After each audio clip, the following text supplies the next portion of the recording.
بسم اللہ الرحمن الرحیم۔ السلام علیکم دوستو، ویلکم کرتا ہوں عمران آفیشیل میں۔ سعودی عرب جانے والوں کے لیے بہت اچھی خبر آ گئی، خاص کر نیو ویزا والے۔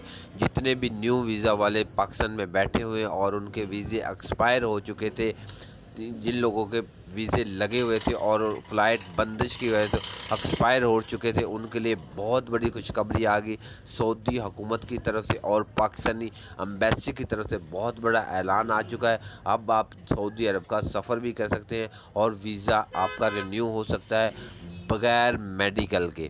تو آپ کو مکمل ڈیٹیل انفارمیشن اسی ویڈیو میں آپ کے ساتھ شیئر کرتے ہیں۔ تو جو نئے آنے والے دوستوں لوگوں سے گزارش کرتے ہیں، ویڈیو چلے گی تو ویڈیو کو لائک، چینل کو سبسکرائب کر لیں تاکہ اس طرح کے لیٹسٹ اپڈیٹ سب سے پہلے آپ تک پہنچ جائے۔ تو پاکستانی ایمبیسی کی طرف سے پہلے بات کرتے ہیں، اعلان ہو چکا ہے جن لوگوں کے ویزے اسٹیکر ایکسپائر ہو چکے ہیں اور سعودی عرب کا ابھی تک سفر نہیں کیا، تو ان کے لیے بہت اچھی خبر ہے۔ آپ دوبارہ اسٹیکر لگوا سکتے ہیں بغیر میڈیکل کے۔ پہلے اسٹیکر ایکسپائر ہوتا تھا، پاکستان میں بیٹھے تو ان کا دوبارہ پھر میڈیکل کا خرچہ ہوتا تھا، 20-25 ہزار روپے خرچہ ہو جاتا۔ اب ایسا نہیں، پاکستانی ایمبیسی کی طرف سے بہت بڑا اچھا اعلان ہو چکا ہے۔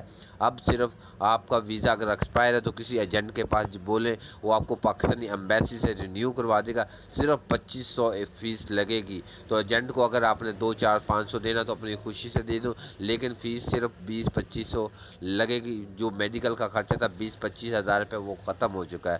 تو بات کرتے ہیں انٹرنیشنل فلائٹ کے حوالے سے۔ انٹرنیشنل فلائٹ بھی بہت جلد اوپن ہونے والی ہیں، 1 یا 2 دن کے اندر وہ بھی اعلان ہو جائے گا۔ سعودی عرب سے بہت اچھے اعلان آنے ہیں، سعودی اخباروں کی طرف سے، اعلیٰ حکام کی طرف سے۔ بس مکمل تمام پابندیاں ختم ہو چکی ہیں، صرف فلائٹ شیڈول دینا باقی ہے، وہ بھی بہت جلد بحال ہو جائے گا۔